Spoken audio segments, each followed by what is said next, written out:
falar de esporte agora, sempre nesse horário aqui no Jornal Gente, hoje com o Felipe Melo, que tá por aqui. Tudo bem, Melo? Tudo bem, Ana? Bom dia para todo mundo. Bom dia. Tem Bora uma lá. notícia sobre o seu Flamengo. Eita, é boa ou ruim? Eu acho uma boa notícia, um reforço chegando para o técnico Felipe Luiz. Isso é bom.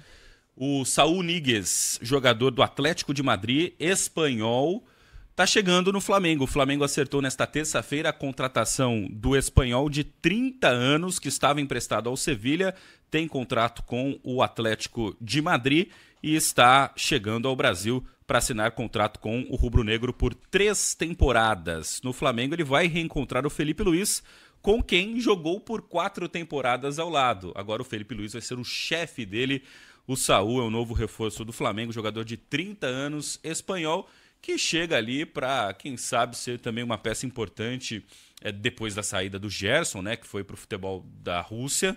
O Saúl chega ali para tentar substituir o Gerson. Aliás, um parênteses, já que você falou do Gerson, nesse fim de semana ele fez uma postagem, né, nas redes sociais, depois da vitória do Flamengo em cima do Fluminense, né, falando que estava tudo normal no Rio de Janeiro, e o próprio Zenit, o time que o contratou na Rússia, andou publicando alguns vídeos da chegada dele, né, então teve o vídeo da apresentação, em que ele sai de dentro de um painel de papel, né, que tem um coringa ali, arrebenta o papel e entra na frente do palco, aí soltam fogos. E tem um outro vídeo do dia seguinte da apresentação dele ao clube. Então, formam aquele corredor polonês, que o jogador passa e vão dando tapinha nas costas dele. A cara de alegria do Gerson. É contagiante. É muito contagiante. Eu recomendo quem está nos ouvindo agora, se quiser, dar uma olhadinha nas redes sociais dele, do Zenit principalmente. É aquela cara de segunda-feira, quando você tem que entrar mais cedo, sair mais tarde, tem 3 reuniões com seu chefe. Cara de criança quando vai tomar vacina. Isso, pode ser também. Essa é a cara do Gerson que foi para a Rússia. Muito feliz. Mas a história é que ele se arrependeu de ir para a Rússia, não de ter deixado o Flamengo. É porque pintou uma outra proposta para os Emirados Árabes, né? Pro time do Cristiano Ronaldo, pro time do Jorge Jesus. E aí ele ficou balançado, mas já tinha dado a palavra dele e a assinatura, e aí já era. Aí teve que ir pro futebol da Rússia. Mas tá lá, o Gerson tá lá e o torcedor do Flamengo tá aqui. Nenhum jogador é maior do que uma instituição como o Flamengo ou como qualquer outra equipe, né? Então o Saúl, novo reforço do Flamengo. Com a alegria dele, o estado emocional dele, ele se vira. Pulando o muro, saindo do Flamengo, vamos falar do Vasco da Gama. Olha, hoje vai precisar do milagre de São Januário. O Vasco perdeu por 4-0 do Independente Del Valle pela Copa Sul-Americana na semana passada e hoje precisa pelo menos de 4 para levar para os pênaltis, 5 para se classificar de forma direta.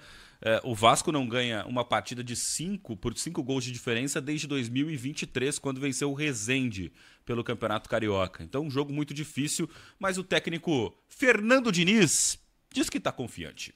Eu acho que se a gente produzir como produziu hoje, a gente tem chance de reverter. A gente produziu hoje para fazer 4 gols. A gente fez 3 gols contra o Melgar, fez 3 gols contra o Fortaleza, fez 3 gols contra o São Paulo. É um resultado muito difícil, mas de fato eu acredito que é possível. É muito difícil reverter, a gente vai fazer o máximo para a gente conseguir. E eu já convoco o torcedor para vir e nos apoiar, porque é uma coisa muito difícil, com o apoio da torcida vai ser uma força a mais para a gente.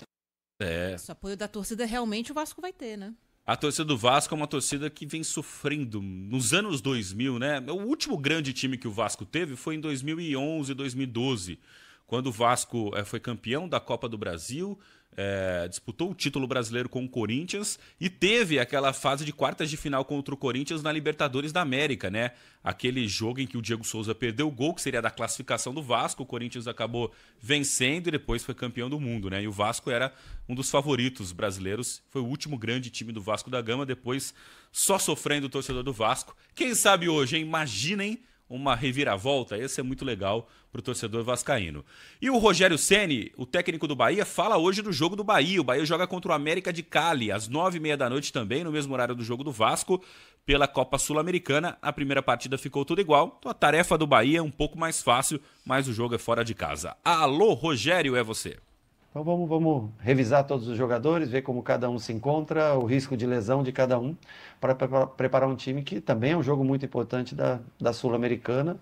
Nós não queremos viajar para a Colômbia e voltar sem a classificação. Nosso objetivo, independente do time que seja escalado, das peças escolhidas, é sempre representar o Bahia e trazer a classificação. Acho que é difícil, mas completamente possível. O Bahia está invicto a 6 jogos na temporada, né? Tem um jogo hoje fora de casa contra o América de Cali pela Copa Sul-Americana. Bom, para encerrar, Ana, o Richard Rios, que foi vendido pelo Palmeiras, chegou hoje pela manhã lá em Lisboa, em Portugal, e foi uma baita de uma recepção no aeroporto, cheio de torcedores, imprensa. O Richard Rios é a contratação mais cara da história do Benfica, chegando por 30 milhões de euros. Então, um jogador que está muito cobiçado lá no futebol europeu, chegando no Benfica com um status de estrela, saindo do Palmeiras e assinando com o clube português. É isso. Valeu, Felipe Melo.